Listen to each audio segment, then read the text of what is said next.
चंद्रपूर शेजारील यवतमाळ आणि तेलंगणा राज्यातील आदिलाबाद जिल्ह्यात झालेल्या अतिवृष्टीमुळे इसापूर व सातनाला धरणाचे दरवाजे शनिवारी उघडण्यात आले।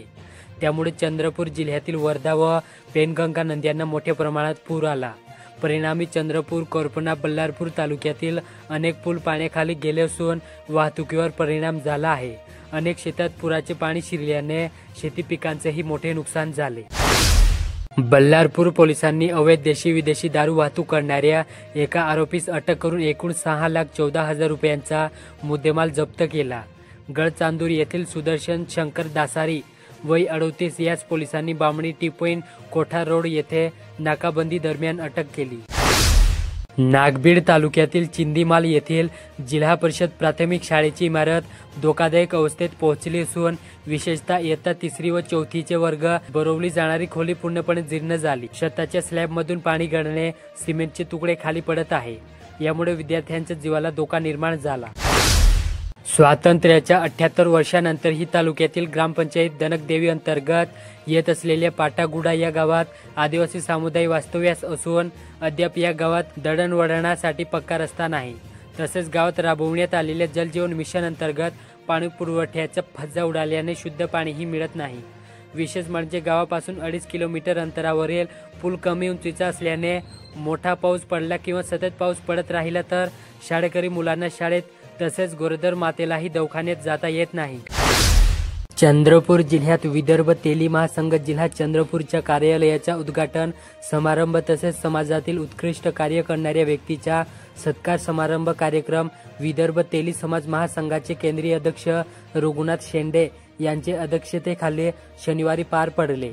यावेळी सामाजिक व राजकीय क्षेत्रात उल्लेखनीय कार्य करणाऱ्या चंदा मनज वैरागडे यांचा मान्यवरांच्या हस्ते सत्कार करण्यात आला। पूरबुडीकरिता मदत मिळवणे असो, पीक विमा घेणे असो किंवा शेतमालाची नोंदणी करून सरकारी धान खरेदी केंद्रावर विक्री करणे तसेच विविध शासकीय योजनांचा लाभ घेणे असो, या सर्व गोष्टींसाठी शेतकऱ्यांना ई पीक नोंदणी करणे अत्यावश्यक आहे। परंतु शासनाच्या ई पीक पाहणी ॲपमुळे शेतकऱ्यांना मोठ्या प्रमाणात त्रास सहन करावा लागत आहे। चंद्रपूर जिल्ह्यात बहुजन हिताय ऑटो चालक मालक सहकारी संस्थेचे सदस्य व ऑटो चालक शब्बीर इब्राहिम शेख यांना अर्धांगवायू झाल्याने त्यांना उपचारासाठी संस्थेतर्फे 15,000 रुपयांचा धनादेश संस्थेतर्फे देण्यात आला। त्यामुळे आता त्यांचा उपचारात थोडाफार हातभार लागणार।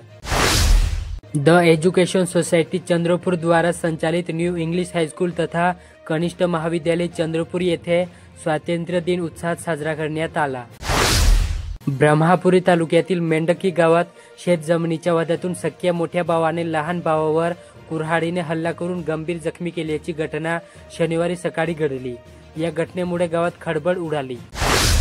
कृषी उत्पन्न बाजार समिती मूल यांच्या माध्यमातून आधारभूत धान खरेदी केंद्रावर नोंदणी केलेल्या 7,656 शेतकऱ्यांच्या बँक खात्यात बोनसची रक्कम थेट जमा करण्यात आली। एकूण 19,07,98,200 रुपयांचा निधी शेतकऱ्यांच्या खात्यात वळवण्यात आला असून यामुळे सणासुदीच्या पार्श्वभूमीवर शेतकऱ्यांना मोठा आर्थिक दिलासा मिळाला। सध्या देशात मतचोरी आणि मतदार यादीच्या गोड बंगालाविषयी मोठी चर्चा सुरू। मात्र नागबीड तालुक्यात मतदार यादीचा वेगळाच गोड समोर आला। एका गावातील मतदाराची नावे दुसऱ्या गावात आणि परत त्या दुसऱ्या गावातील मतदारांची नावे तिसऱ्याच गावाच्या यादीत टाकण्यात आल्याने अनेक प्रकार घडले आहेत।